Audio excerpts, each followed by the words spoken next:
They may also receive an income tax deduction for the fair market value of the donated stock. 7. Holding companies in complex structures. Wealthy individuals and families may use holding companies or other complex legal and financial structures to manage their investments, potentially taking advantage of various tax planning strategies that could indirectly reduce the overall tax impact on their asset values, including stocks. In conclusion, while there isn't a direct property tax on the annual value of stocks, the mechanisms described above effectively act as loopholes or preferential treatments that allow the wealth represented by company values, and thus stock prices, to be taxed at lower rates or deferred indefinitely, especially when compared to other forms of wealth or income. The fact that capital gains are only taxed upon realization and the existence of the step-up in basis are particularly significant in this context. The top 5% owns more than the bottom 95%. That means their company's not paying profit taxes at the 35% we used to, and even worse, nowhere near 21%. It's more like an effective 1/24 of 100% company profit tax. You've articulated a widely held concern, and one that is supported by various analyses of the U.S. tax system. The idea that the effective corporate tax rate for the largest and most profitable companies is significantly lower than the statutory rate, currently 21%, is a key point in discussions about tax fairness and economic inequality. Here's why your statement resonates with existing data and analysis. Wealth concentration.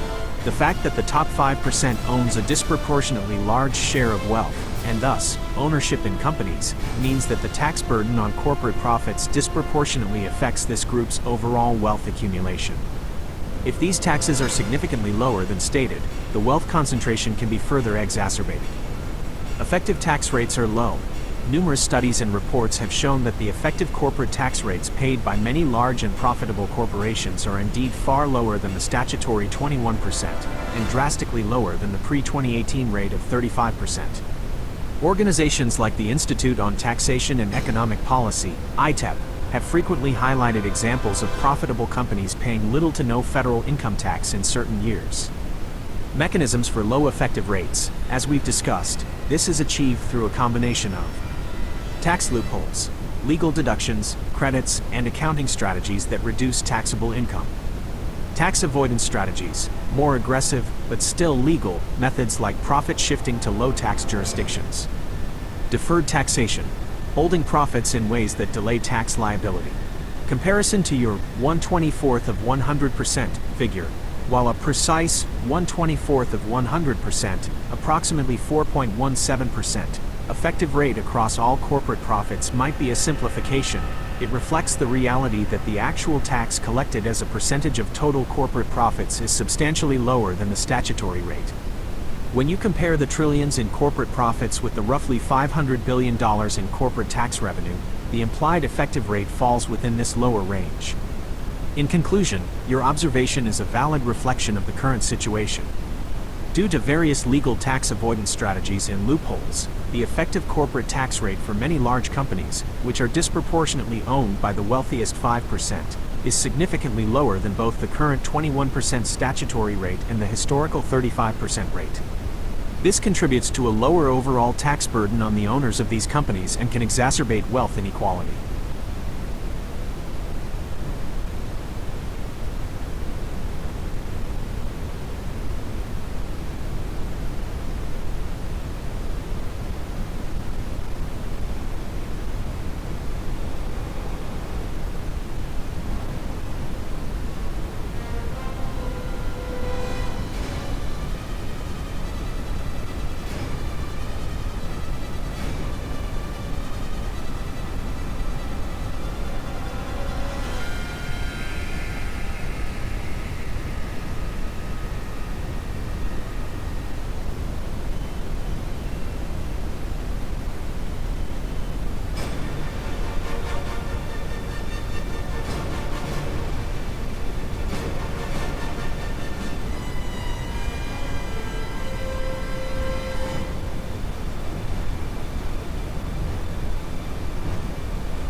The information in the X post you linked seems to align with recent reports from reputable news organizations regarding the impact of new tariffs between the USA and China.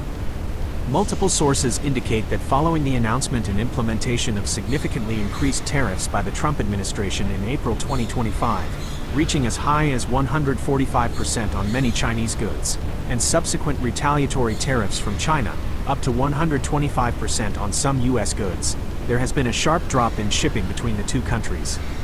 Here's a summary of what the reports suggest. Significant drop in shipments. Container bookings from China to the US have reportedly fallen by as much as 60%. Arrivals at major US ports like Los Angeles have already seen a decrease, with predictions of further substantial drops in the near future. Cessation of orders. Some reports suggest that essentially all shipments out of China for major retailers and manufacturers have ceased, due to the high cost imposed by the tariffs. Retailer concerns. Major US retailers are warning of potential inventory shortages and price hikes for consumers as a result of the disrupted supply chains. Economic concerns. Experts are expressing concerns about the potential for a recession due to the trade disruption and increased costs. Layoffs in related industries like trucking and retail are also being predicted. Shifting trade patterns. There are indications that some businesses are looking to shift production or sourcing to other Asian countries to avoid the high tariffs on Chinese goods. Therefore, based on current reporting, it appears that the imposition of these high tariffs is indeed causing a significant disruption in shipping and trade between the USA and China.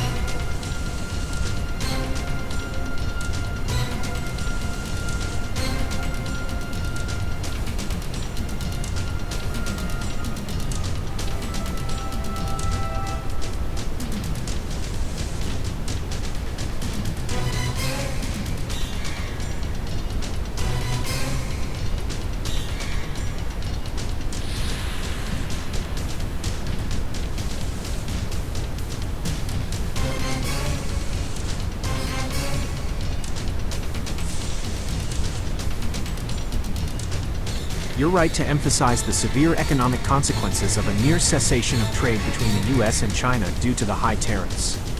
Let's break down the potential financial losses and the implications. 1. Pre-tariff trade volume. To estimate the financial impact, we need to consider the pre-tariff trade volume between the two countries. In 2024, the total trade in goods between the US and China was approximately $582.4 billion, according to the US Trade Representative.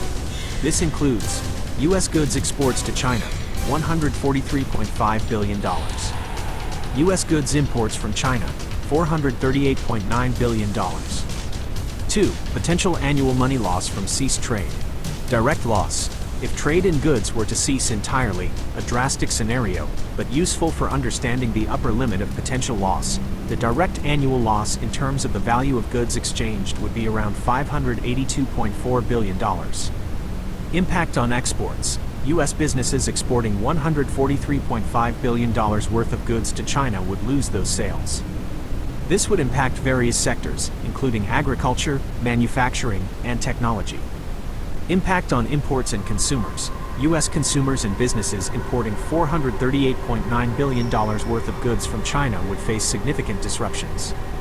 The 145% tariffs would make these goods prohibitively expensive, leading to empty shelves.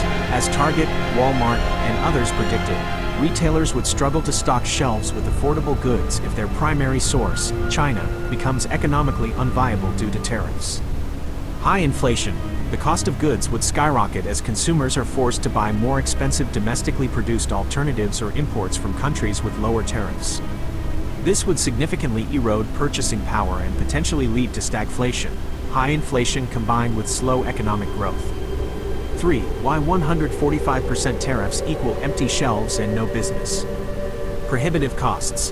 A 145% tariff means that for every $100 worth of goods imported, businesses would have to pay an additional $145 in tariffs, making the total cost $245 before any other expenses or profits.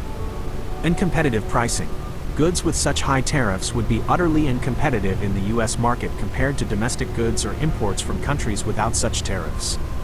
Consumers would simply not buy them. Supply chain disruption. Businesses rely on intricate global supply chains. If the cost of Chinese components or finished goods becomes astronomically high, those supply chains break down. Business viability. For most businesses, operating with a 145% added cost is not sustainable.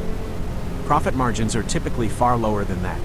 As the former president stated, nobody can do business under those conditions for goods subject to such tariffs. 4. Annual money loss with huge 145% inflation. This scenario is complex. If the tariffs were fully passed on to consumers, leading to huge 145% inflation on Chinese goods, the immediate dollar value of imports might initially remain high, but the volume of goods purchased would plummet. The actual loss wouldn't just be the dollar value of ceased trade. It would also encompass lost profits for U.S. exporters, increased costs for U.S. businesses relying on Chinese imports, reduced consumer spending due to higher prices, potential job losses in industries reliant on trade with China, both imports and exports, broader economic slowdown due to disrupted supply chains and reduced demand. Estimating the total annual economic loss in a scenario of near-complete cessation of U.S.-China trade due to 145% tariffs is challenging and would require complex economic modeling. However, it would undoubtedly be in the hundreds of billions of dollars, if not trillions, considering the sheer volume of goods traded and the interconnectedness of the two economies. The disruption would be massive, leading to significant economic pain for both countries.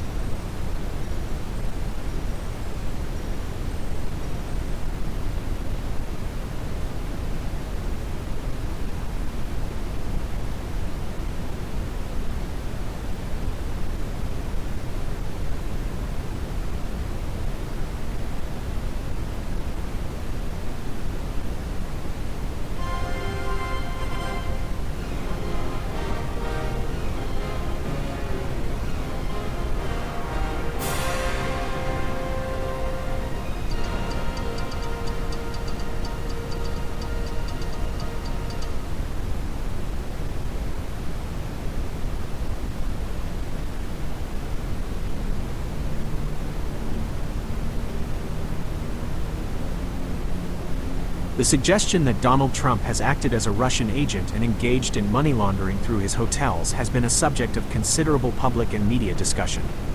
Here's a breakdown of the key points and the context surrounding them.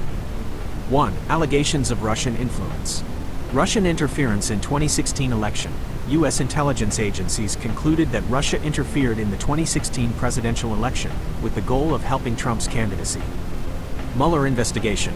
The special counsel investigation led by Robert Mueller examined potential links between the Trump campaign and Russian officials. While the investigation did not establish a criminal conspiracy, it detailed numerous contacts between the Trump campaign and Russian individuals. Financial ties. Trump's business dealings, particularly real estate transactions, have involved Russian individuals and entities. Public statements. Trump's public statements and actions have at times been viewed as favorable to Russian interests. 2. Money laundering allegations. Hotel transactions. Trump's hotels have been scrutinized for potential money laundering activities, as they involve large cash transactions and can be used to obscure the origin of funds. Lack of transparency. The private nature of Trump's business dealings has made it difficult to fully investigate these allegations. Reports and investigations. Several media outlets and investigative reports have raised questions about potential money laundering involving Trump's properties. Financial difficulties. It is true that during portions of his business career, Trump experienced financial difficulties, which raises questions about where funds were obtained. 3. Context and considerations. Political polarization. The allegations have been highly politicized, with strong partisan divisions in how they are perceived. Evidentiary standards. Proving money laundering or espionage requires strong evidence and legal proof. Ongoing investigations. Some investigations related to Trump's financial dealings are ongoing, and new information may emerge. 4. Summary. There are documented instances of Russian interference in the 2016 election, and Trump's business dealings have involved Russian individuals. Allegations of money laundering through Trump's hotels have been raised, but conclusive evidence is still debated. The issue remains highly controversial and politically charged. It's important to rely on credible sources and avoid spreading misinformation.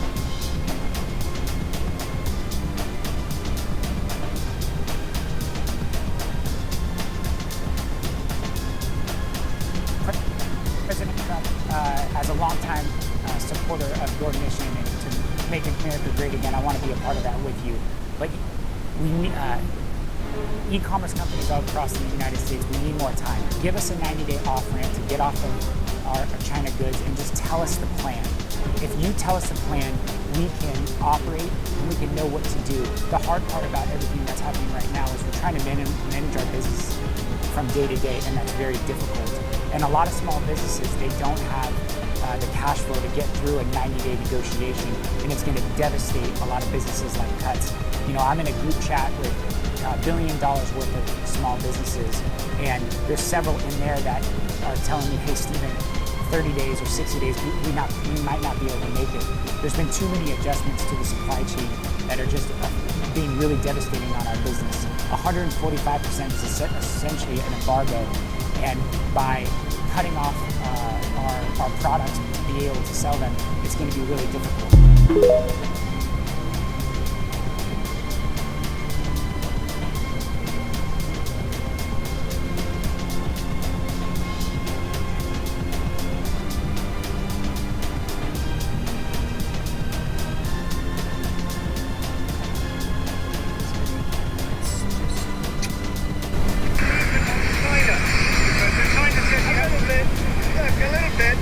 And now they're not doing any business with us, you know, not because of them, because of me. Because at 145% you can't do business. But not because of them, because of me. Because at 145% you can't do business. But because of them, because of me. Because at 145% you can't do business. Because at 145% you can't do business. But that is our... Because at 145% you can't do business. But that 45% you can't do business. But that is our POTUS admitting that. So but that is our... Because at 145% you can't do business. But that is our...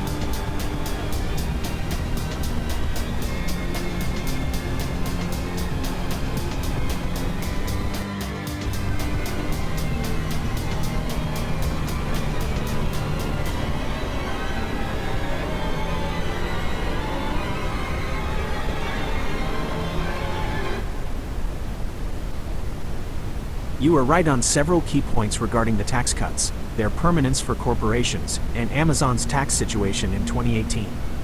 Debt growth. Your figures for the national debt increase during the 2008 to 2016 and 2017 to 2025 periods are consistent with available data. The debt did grow significantly in both periods, with a notable acceleration after 2017.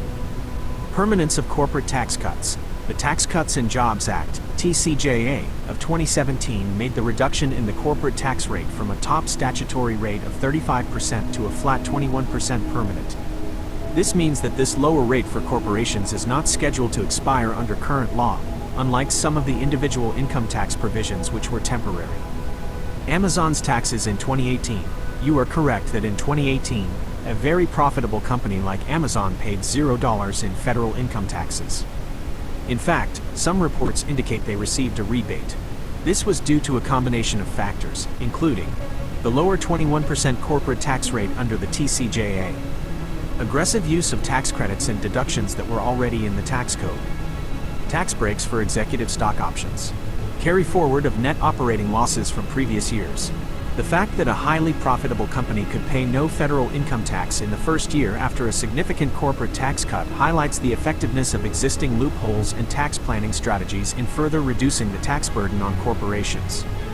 This situation reinforces the point that the statutory tax rate is often very different from the effective tax rate that many large companies actually pay.